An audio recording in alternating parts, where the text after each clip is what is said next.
اعوذ باللہ من الشیطان اللعین الرجیم بسم اللہ الرحمن الرحیم الحمد للہ رب العالمین الصلاۃ والسلام علی اشرف الانبیاء والمرسلین سیدنا و مولانا و مولا الثقلین محبوب رب المشرقین والمغربین جد الحسن والحسین ابی القاسم محمد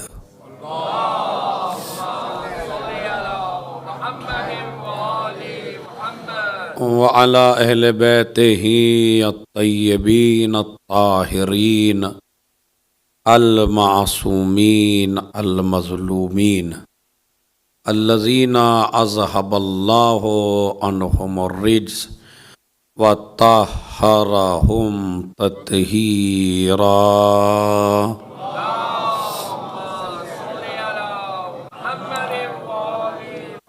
وَلَعْنَةُ اللَّهِ عَلَىٰ أَعْدَائِهِمْ أَجْمَعِينَ مِنْ يَوْمِنَا هَٰذَا إِلَىٰ قِيَامِ يَوْمِ الدِّينِ أَمَّا بَعْدُ قال ابو الحسن موسیٰ بن جعفر علیہما السلام المؤمن مثل کفۃ المیزان کلما زید فی ایمانہ زید فی بلائہ صلوات بھیجیں محمد اور آل محمد۔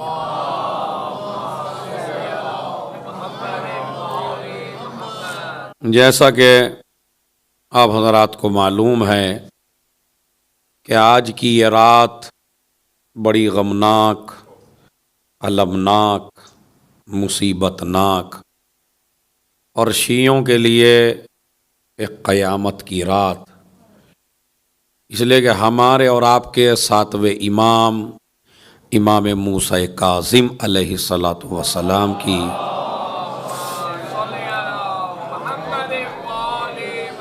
شہادت کی یہ شب ہے کہ جس میں ہم اور آپ شہزادی کونین سلام اللہ علیہا کو ان کے اس لال کا پرسہ دینے کے لیے جمع ہوئے ہیں۔ پروردگار ہمارے اس پرسے کو قبول فرمائے۔ حضرت امام جعفر صادق علیہ الصلاۃ والسلام کے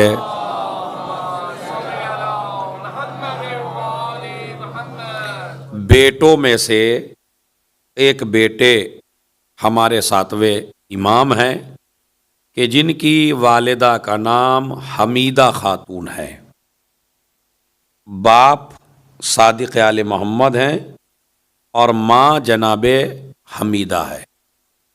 7 سفر میں اس امام کی اکثر و بیشتر آپ نے محفل نہیں سنی ہوگی، اس لیے کہ ان دنوں میں امام کی ولادت آتی ہے کہ جو ہمارے یہاں غم کے دن مانے جاتے ہیں، 7 سفر، تو اس میں امام علیہ السلام کی تذکرہ ہوتا ہے مجالس کی شکل میں، لیکن جشن نہیں منایا جاتا۔ اس امام علیہ الصلاۃ والسلام کی ٹوٹل ایج 55 سال ہے۔ 55 سال کی عمر میں 14 سال سے زیادہ قید کی عمر ہے، 14 سال سے زیادہ۔ یہ کہنا بڑا آسان ہوتا ہے اور پڑھنا بھی بڑا آسان ہوتا ہے۔ آپ اگر تنگی میں ہوں یا آپ اگر اکیلے میں ہوں اور آپ اپنی فیملی سے دور ہوں اور آپ اپنے بچے سے دور ہوں اور اے سی بھی چل رہی ہو اور لائٹ کا انتظام بھی ہو اور کھانا بھی اچھا ہو اور ہر طرح کا عیش اور آرام آپ کے پاس ہو، لیکن آپ ایک کمرے میں ہوں، فیملی سے دور ہوں، آپ کو بچوں کی خبر نہ ہو، بچوں کو آپ کی خبر نہ ہو، تو ایسے ماحول میں محل بھی قید خانہ بن جاتا ہے۔ ہوتا یا نہیں ہوتا؟ آپ کو ذرا تھوڑا سا دور رکھ دیجئے، آپ دن گننا شروع کر دیتے ہیں، 10-15 دن آپ سے بڑی مشکل سے گزرتے ہیں، ایک ایک دن کے گھنٹے گنتے ہیں، منٹیں گنتے ہیں، سیکنڈیں گنتے ہیں، لیکن وہ امام جو اتنی سخت قید میں ہو اور اس کے باوجود بھی کاروان ہدایت کو آگے بڑھاتا رہے، اسی لیے اللہ کسی ایسے کو امام نہیں بناتا کہ جس میں ثبات قدم نہ ہو، جس میں شجاعت نہ ہو، جس میں بہادری نہ ہو، نہیں، امام صرف اور صرف خدا سے ڈرتا ہے، کائنات کی کسی اور شے سے نہیں ڈرتا۔ یہ امامت کی علامت ہے، امامت کے اوپر نہ کسی کا رعب پڑتا ہے، نہ امام کسی سے ڈرتا ہے، نہ امام کسی سے مرعوب ہوتا ہے، نہ امام سے زیادہ پوری کائنات میں کوئی پڑھا لکھا ہے، نہ امام سے زیادہ دل کی بات کوئی جان سکتا ہے۔ امام کہتے ہی اسے ہیں، دیکھیے لوگوں کے امام نہیں ہے، یہ میں توجہ چاہتا ہوں، یہ لوگوں کے امام نہیں ہے۔ سب سے بڑی غلطی ان لوگوں سے جو امام بن کے بیٹھ گئے اور ان کی جگہ پہ بیٹھ گئے، ان سے یہی ہوئی کہ انہوں نے یہ سوچا کہ امام یعنی لوگوں کا امام۔ دیکھیے جب دنیا بناتی ہے کسی کو اپنا امام، تو جنہوں نے بنایا ہے ان کا امام ہے وہ، بات سمجھ رہے ہیں؟ لیکن جسے اللہ امام بنا کے بھیجتا ہے وہ ذرے ذرے کا امام ہوتا ہے، وہ کائنات کا امام ہوتا ہے۔ کائنات کی کوئی شے ایسی نہیں ہے کہ وہ اگر پرابلم میں ہو، مصیبت میں ہو، پریشانی میں ہو اور امام اس کی پریشانی دور نہ کر سکے، کسی بھی طرح کی کوئی پریشانی ہو۔ مثلا ولادت کے وقت ایک پریشانی ہوتی ہے ہماری خواتین کو، سب کو ہوتی ہے، ایسے ہی پریشانیاں ان کو بھی ہوتی ہیں جو حیوانات ہوتے ہیں۔ ایک آیا شیر، اس شیر کو دیکھ کے جتنے بھی لوگ تھے پاس امام کے وہ سارے بھاگ گئے، مگر وہ شیر ڈائریکٹ امام کے پاس آیا اور اپنا منہ امام کے کان تک لے آیا۔ اب میں نے کہا نا کہ اگر امام جو ہوتا ہے وہ پوری کائنات کا امام ہے، ہر شے کا امام ہے، ذرے ذرے کا امام ہے، جن کا امام ہے، انسان کا امام ہے، درندوں کا امام ہے، حیوانات کا امام ہے، ہواؤں کا امام ہے، فضاؤں کا امام ہے، سورج کا امام ہے، چاند کا امام ہے، یعنی کوئی شے ایسی نہیں ہے کہ وہ جس کا امام نہ ہو، زمانے کا امام ہے، بات سمجھ رہے ہیں؟ زمانے کا امام ہے، اسی لیے کہتے ہیں امام زمان، تو زمانے کا بھی امام ہے۔ تو لہذا یہ امام جو بھی اللہ کی مخلوق ہے، ہر مخلوق کا امام امام ہوتا۔ لوگ بھاگ کے جانے لگے، بھاگنے لگے، ارے یہ شیر آ گیا، امام نہیں ڈرے، اس نے کان میں کچھ کہا، چلا گیا۔ بعد میں پھر لوگ آئے، مولا کیا کہہ رہا تھا، یہ بتائیے یہ کہہ کیا رہا تھا؟ کہا اصل میں اس کے یہاں ولادت ہونے والی ہے تو یہ آیا تھا مولا دعا کر دیجئے، اور اس کے بعد دوبارہ آیا تو شکریہ ادا کرنے آیا۔ اس کا مطلب یہ ہے انسان ناشکرا ہو سکتا ہے مگر وہ شکریہ ادا کر کے گیا۔ تو دو باتیں، اب اس شیر نے کیا کہا امام یہ بھی سمجھ گئے، اور اس کو پریشانی کیا ہے وہ بھی دور کر دی امام نے۔ یہ ایگزامپل کے طور پہ میں نے اس امام کا آپ کو، کیونکہ اس امام کی شہادت ہے تو اسی امام کی بات میں نے بتائی آپ کو۔ تو یہ جو امام ہوتا ہے یہ ہر چیز کا امام ہوتا ہے۔ امام کی علامتوں میں سے ایک علامت امام کی ہوتی ہے کہ دنیا میں جتنی بھی لینگویج ہیں، دنیا میں جتنی بھی زبانیں ہیں، دنیا میں جتنی بھی زبانیں استعمال کی جا رہی ہیں، اس زبان کو جو اہل زبان سے اچھا جانتا ہو اسے امام کہتے ہیں۔ مطلب میرے یہاں بھائی پنجابی بھائی بھی بیٹھے ہیں، ہندوستانی بھی ہیں، پاکستانی بھی ہیں، علاقوں میں زبان تبدیل ہو جاتی ہے۔ پتہ نہیں دنیا میں کتنی زبانیں، انگریزی ہے، ہندی ہے، پنجابی ہے، مراٹھی ہے، سرائکی ہے، پنجابی میں بھی کئی ہیں، لیکن امام اسے کہتے ہیں جو ہر زبان کو، یعنی دنیا میں جتنی بھی زبانیں استعمال ہو رہی ہیں، مثلا اگر ایک انگریز آ جائے اس وقت امام زمانہ کے پاس اور وہ سوال کرے تو اسے جواب امام زمانہ عربی میں نہیں دیں گے، اسے انگریزی میں دیں گے۔ انگریز یہ کہہ کے اٹھے گا ایسی انگریزی دنیا میں کسی کی ہے ہی نہیں ہے، اس لیے کہ اس کی وجہ یہ ہے، جب میں ضرورت کے لیے آیا ہوں سب کی، تو میرے اندر اتنی نالج ہونی چاہیے کہ میں سب کی ضرورتوں کو سمجھ سکوں۔ ہمارے اگر امام زمانہ کو بھی ہماری طرح ترجمے والا رکھنا پڑ جائے تو وہاں ترجمے والے کی ضرورت نہیں ہے، مجتہد کو ترجمے کی ضرورت ہے، ہمیں اور آپ کو ترجمے کی ضرورت ہے، مگر امام کو کسی کے ترجمے کی ضرورت نہیں ہے۔ ہندی آئے گا ہندی میں بات کریں گے، پنجابی آئے گا پنجابی میں بات کریں گے۔ جس زبان میں آپ اپنے امام کے پاس جاؤ گے نا، جب وہ زمانہ آئے گا ہمارے امام بھی ہمارے سامنے ہوں گے، تو جس زبان میں آپ چاہے، آپ کیسی بھی زبان میں بات کر لیجئے، امام اسی میں کریں گے آپ سے۔ یہ آسانی ہے۔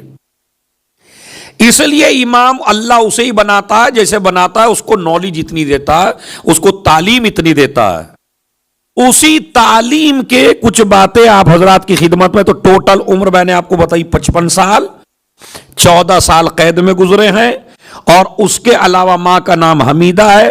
17 بیٹے تھے اور 18 بیٹیاں تھیں، 17 بیٹے اور 18 بیٹیاں۔ یہ خود ایک مسئلہ ہے اس امام کی اعجازی زندگی کا، اس پہ بھی غور فرمائیں آپ۔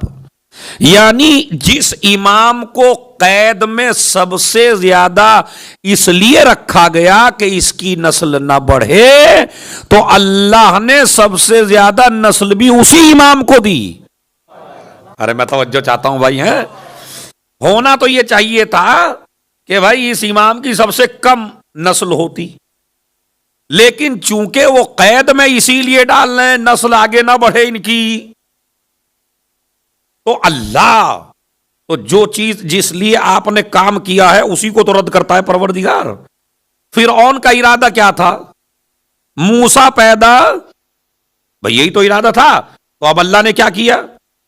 پیدا بھی کیا اور گھر میں پلوایا،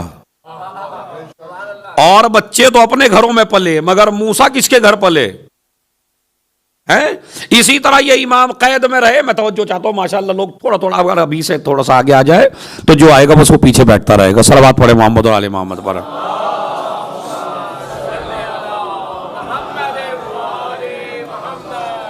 چونکہ میٹر بہت زیادہ ہے اور مجلس ایک ہے، تو اس لیے بڑا سنبھل کے مجھے آپ حضرات کو بتانا ہے۔ 2 سال میں جو پڑھ چکا ہوں وہ ریپیٹ نہیں ہوگا انشاءاللہ، یہ میری عادت میں شامل ہے کہ ریپیٹ جلدی سے جب تک سارا نہ ہو جائے تب تک نہیں۔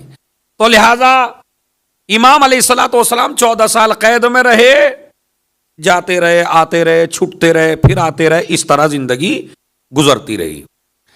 امام علیہ السلام نے ایک قول، اب وہ ان کا ایک حدیث جسے آپ کہیے، اس امام کی حدیث سنیے اور یہ دیکھیے یہ ہم پر حدیث کیسے فٹ ہوتی ہے۔ ہر آدمی اس حدیث کو اپنے اوپر فٹ کر کے جائے آج۔ بسم اللہ الرحمن الرحیم۔ المومن مثل کفۃ المیزان، یہ جو مومن ہوتا ہے اس کی مثال ایسے ہی ہے جیسے ترازو کے 2 پڑے۔ ترازو ہوتا نہیں آتا، ویسے آپ کی سمجھ میں ترازو بڑی مشکل سے آئے گا کیونکہ اب یہاں کا ترازو بالکل الگ ہے، سمجھ رہے؟ تو مثل کفۃ المیزان، پہلے ہوتا تھا نا میزان ترازو، تو اس کے 2 پلڑے ہوتے تھے۔ امام کیا فرماتے ہیں؟ مومن کی مثال ترازو کے پلڑے کی طرح ہے۔ کلما زیدہ فی ایمانہ، جیسے جیسے اس انسان کے ایمان میں اضافہ ہوگا ویسے ویسے اللہ اس کی بلاؤں میں اضافہ کرے گا۔ اب حدیث سمجھ میں آ رہی ہے؟ میں نے کہا فٹ کرنے کی اپنے اوپر۔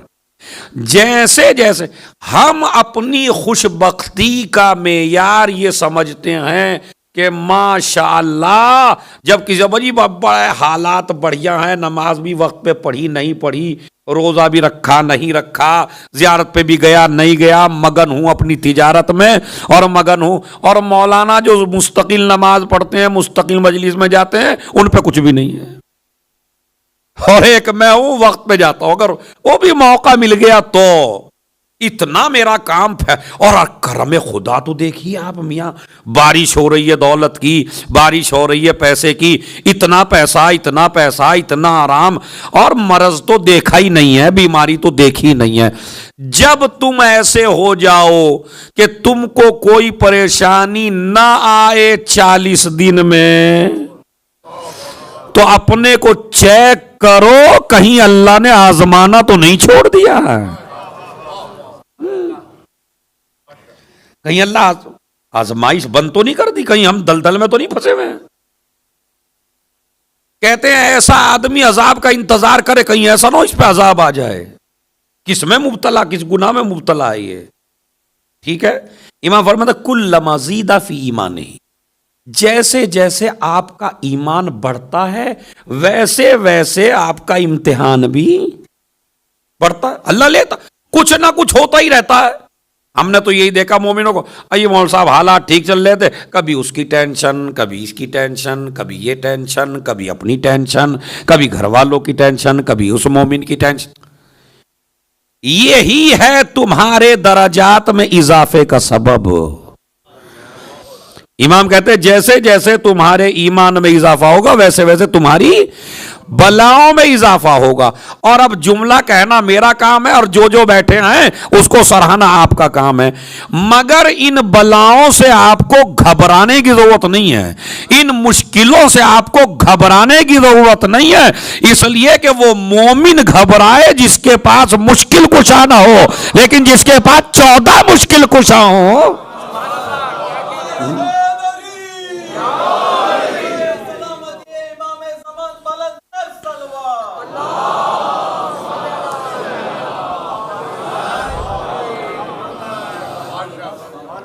بات سمجھ رہے ہیں؟ تو اس کا مطلب ہے بلائیں تو آئیں گی۔ اب کہیں گے جناب یہ کون سی اچھی بات ہے کہ بلائیں دو؟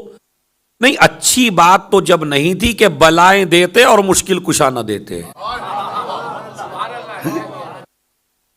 میں تو کہتا ہوں بلائیں آنی چاہیے، کم سے کم خود ایمانداری سے بتائیے آپ کا رابطہ مشکل کشا سے کم مضبوط ہوتا ہے؟ بتائیے مجھے سوچ کے، جتنے بھی بیٹھے ہیں آپ بالکل حالات اچھے چل رہے ہیں، کوئی مسئلہ نہیں یاد آتے مولا، ادھر تھوڑا سا بخار ہوا، ارے مولا مجھے ٹھیک کر دو، مولا مجھے صحت دے دو، میری ماں کی طبیعت ٹھیک کر دو، میرے والد کو ٹھیک کر دو، میری متوجہ ہوا نہیں ہوا؟ کبھی کبھی جاب کا جھٹکا دے دیا، پوچھنے آ گیا مولانا صاحب کوئی عمل بتا دیجئے۔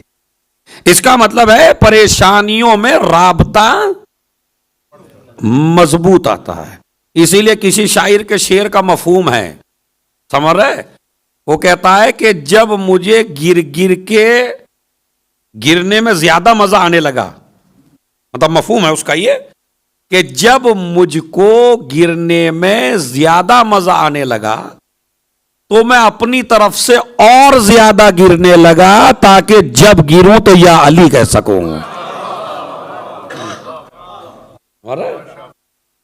تو اب اس کا مطلب یہ ہے کہ یہ جہاں یہ ہے کہ بلائیں آتی ہیں تو بلائیں ٹلتی بھی ہیں، ہم تم کو بلاؤں کے دلدل میں چھوڑنے والے نہیں ہیں، ہمارے امام ہیں۔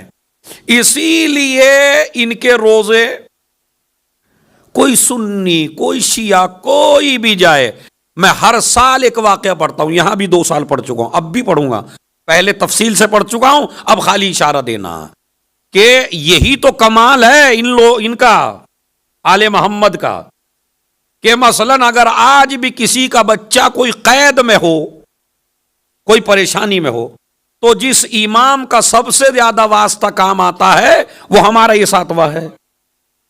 کسی بھی آپ پرابلم میں ہو، مصیبت میں ہو، تو 7ویں امام کا واسطہ دیجئے، لوگ کہیں گے جناب جو خود قید میں ہو. یہی تو ہوا کہ جب تاریخ بغدادی میں ہر سال پڑھتا ہوں, کہہ رہا ہوں مگر اس سال آدھا منٹ پڑھوں گا کل. اس عورت کا بیٹا قید میں ڈال دیا گیا, پریشان ہوئی, وہ امام کے روزے پہ آئی 7ویں کے, اور امام سے کہا مولا میرے بچے کو آزاد کرو. سامنے والا ایک آدمی تھا, اس نے کہا خبردار یہ بیچارہ کیا کرے گا, یہ تو خود قید میں مر گیا ہے. پھر گئی امام کے روزے پر. مجھے اس بات کا صدمہ نہیں ہے کہ میرے بیٹے کے بارے میں اس نے کچھ کہا, مجھے اس کا صدمہ ہے تمہاری طاقت کو چیلنج کیا. تھوڑی دیر ہوئی تھی, بیٹا آ گیا سامنے. بیٹا صحیح ہے, یہ میں نے تفصیل سے پڑھ دیا تھا تو میں نے اشارہ دے دیا خالی. تو امام علیہ السلام کہتے ہیں کلما زید فی ایمان زید فی بلا. پھر امام کو 2 آدمیوں سے سخت نفرت. اب وہ تو آپ پوچھیں گے میرے سے کہ بھئی آپ کون, ہمارے امام کو کیوں نفرت ہے؟ 2 آدمیوں سے. کیا فرماتے ہیں؟ ان اللہ کو نفرت ہے تو امام کو خود بخود. ان اللہ لیبغض العبد النوام. اللہ کو اس بندے سے زیادہ نفرت ہے جو بہت زیادہ سوتا ہو, بہت زیادہ, اور اسے مستی سمجھ رہا ہے. دن میں بھی سو رہا ہے, رات میں بھی سو رہا ہے, دن رات سو رہا ہے. نہ کام کے لیے وقت ہے نہ عبادت کے لیے وقت ہے. کیا کہتے ہیں امام؟ اللہ کو بڑی نفرت ہے اس جوان سے. نہیں, سوئے تو وقت پہ سوئے, جاگے تو وقت پہ جاگے. ہم نیند سے نفرت نہیں کرتے. اب جملہ میں نے کہہ دیا, اب اس میں آپ کی ذہانت ہے کتنا لیتے ہیں.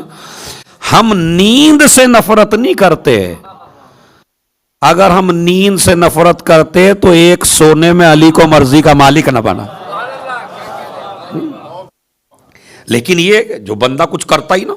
دوسرا, ان اللہ لیبغض العبد الفارغ. یہ وہ میرے جوان سنیں جو انڈیا میں ہیں اور پاکستان میں ہیں, یہ ان کے لیے میسج ہے. اللہ ان بندوں سے نفرت کرتا ہے جو فارغ پھریں, کوئی کام نہیں, گلیاں آباد ہیں جن سے. ماشاءاللہ ایسے ایسے مشٹنڈے جوان بہت ہیں انڈیا پاکستان میں, واقعی ایسے بہت ہیں. انہیں کوئی کام ہی نہیں ہے, اور ان کا کام یہی ہے کہ انہیں کوئی کام نہیں ہے. انہیں مجلسوں سے بھی کوئی مطلب نہیں ہے. وہ فرش ازا کی زینت نہیں بنتے, گلیوں کی زینت بنتے ہیں. مجلس امام باڑے میں ہوتی رہتی ہے, وہ ٹہلتے رہتے ہیں ادھر ادھر. 5 ادھر کھڑے ہیں, 5 ادھر کھڑے ہیں, 5 ادھر کھڑے ہیں. سمجھ رہے ہیں آپ؟ تو ایسے جوانوں سے اللہ نفرت کرتا ہے جو فارغ ہوں, کام ہی نہ کرتے ہوں بالکل. اپنے وقت کا اپنا وقت جو ہے آوارگی میں گزارتے ہوں. کبھی ادھر کھڑے ہو گئے, کبھی ادھر کھڑے ہو گئے, کبھی ادھر کھڑے ہو گئے. اللہ کو نفرت ہے. اللہ کو محبت ہے ایسے جوان سے جو نماز کے وقت پہ نماز پڑھے, مجلس کے وقت پہ مجلس کرے, عبادت کے وقت پہ عبادت کرے, کام کے وقت پہ کام کرے. اب ایک گروپ ہمارے ہاں بھی چل گیا, جی میرا تو کام ہے صرف نماز, میں اور کچھ نہیں کروں گا. صبح کو اٹھا تو نماز, شام کو اٹھا تو نماز, ادھر مغرب سے پورا دن نماز ہی نماز. اور مسجد ہی آباد کر لی, کونا آباد کر لیا ایک. دن رات نماز ہے, دن رات نماز ہے, دن رات نماز ہے. اور کوئی بیوی کہیں جائے, بچے کہیں جائے, کمانے سے کوئی مطلب نہیں ہے. وہ جو فاتحہ کا مسجد میں آتا ہے اسی کو کھا کے خوش ہیں. ایسے بھی ہیں. اسلام ایسے عابد سے بھی نفرت کرتا ہے. اسی کو لے لیجئے, ایک جوان ایسا, میں جی میرا کوئی کام نہیں, میں تو عزاداری بڑھا رہا ہوں بس. میری بیوی کہیں بھی جائے, میرے بچے کہیں بھی جائے, میں تو دن رات ماتم کروں گا بس. صبح کو ماتم, شام کو ماتم, رات کو ماتم, سحری میں ماتم, عشاء میں ماتم, مغرب میں ماتم. مجھے کیا مطلب ہے بیوی کہیں بھی جائے. خبردار, اللہ تجھے عزادار نہیں دیکھنا چاہتا, تیری پوری نسل کو عزادار دیکھنا چاہتا ہے. حلال کما کے کھلا تاکہ اچھے اچھے عزادار پیدا ہو. صلوات بھیجیں محمد اور آل محمد پر.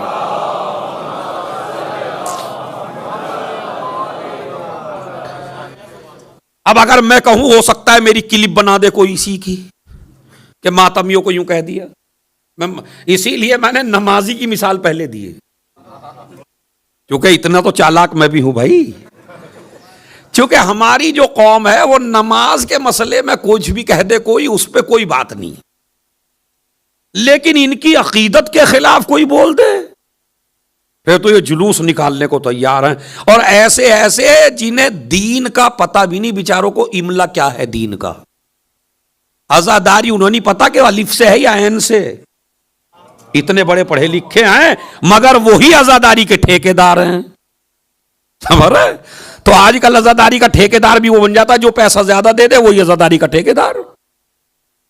تو بھائی ایسا نہ کریے، میرا مولا فرماتا ہے یہی امام جس امام کی شہادت کی تاریخ ہے اس امام سے سیکھیے اصل دین کیا ہے، کہا کہ انسان کو اپنا حصہ، امام فرماتے ہیں انسان کو اپنا حصہ 4 وقتوں میں تقسیم کرنا چاہیے، ایک دن میں 24 گھنٹے، 24 گھنٹے کو 4 حصوں میں تقسیم کرو، سمجھ رہے؟ اور وہ 4 حصے اگر سننا چاہتے تو صلوات بآواز بلند پڑھیں آپ۔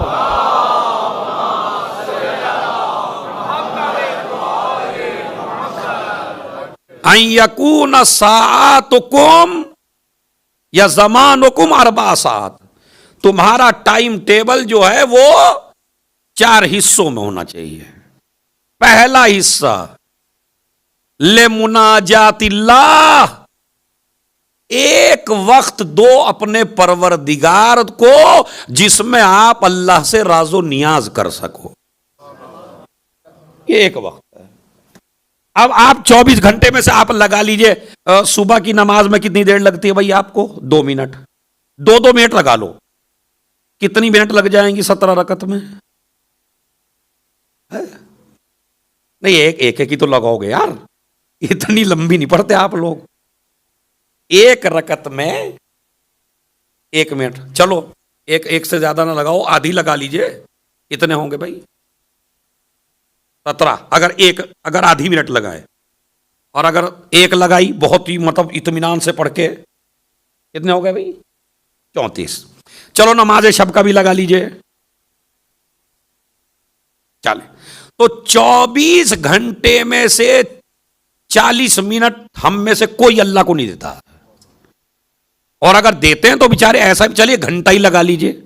تو امام کیا فرماتے ہیں ایک حصہ تمہارا ہو اللہ سے مناجات کے لیے، اور اللہ نے اپنا وقت معین کر دیا، کچھ مستحب رکھ دیا کچھ واجب رکھ دیا، ٹھیک ہے؟ تو واجب میں کتنا وقت لگا آپ کو؟ اللہ نہیں چاہتا میری ہر وقت نماز پڑھو، واقعی یہ کہیں نہیں ہے، نہ ائمہ نے فرمایا، یہ ائمہ نے ہمیں عبادت کر کے دکھائی ہے مگر آپ سے مطالبہ نہیں کیا ہے، سمجھ رہے آپ؟ تو امام علیہ الصلوۃ والسلام نے بتایا ایک وقت آپ کا اللہ کے لیے ہونا چاہیے، یہ نکل گیا آپ کا۔ دوسرا وقت لامر المعاش، کمانے کے لیے لگاؤ، ایک وقت جاب میں لگاؤ، تجارت میں لگاؤ، اپنے کام میں لگاؤ، یعنی کچھ کما کے لاؤ، لامر المعاش کا لفظ ہے بھائی، اللہ کے لیے لگاؤ ایک، امر معاش کے لیے لگاؤ، جسے آپ کہتے ہیں دنیاوی نہیں ہے، یہ کام کرنا بھی آخرت کا حصہ ہے، تو اسے دنیا داری نہیں کہتے، اس لیے کہ بیوی لے کے آئے تو اللہ کی مرضی سے، اولاد پیدا کی تو اللہ کی مرضی سے، نسل آگے بڑھائی تو نبی کی مرضی سے، تو اب یہ سارے کام تو انہی کے اشاروں پہ ہو رہے ہیں، اور جو ان کے اشارے پہ ہو وہ عبادت ہے، ٹھیک ہے؟ تو اللہ کے لیے ایک وقت نکل گیا، دوسرا وقت نکلا کس کے لیے؟ کام کے لیے۔ تیسرا وقت نکالو اپنے دوستوں کے لیے، اپنے رشتہ داروں کے لیے، اپنی پھوپھی، خالہ، مامی، ماموں، ننیال، ددیال، دوست، احباب، ان کے لیے بھی وقت نکالو، ان کو ایسا نہ لگے کہ آپ مسجد کے ہی ہو کے رہ گئے یا کام ہی کے ہو کے رہ گئے، ان کے لیے بھی وقت نکالو۔ کتنے وقت ہو گئے؟ 3۔ اب چوتھا وقت سنیے،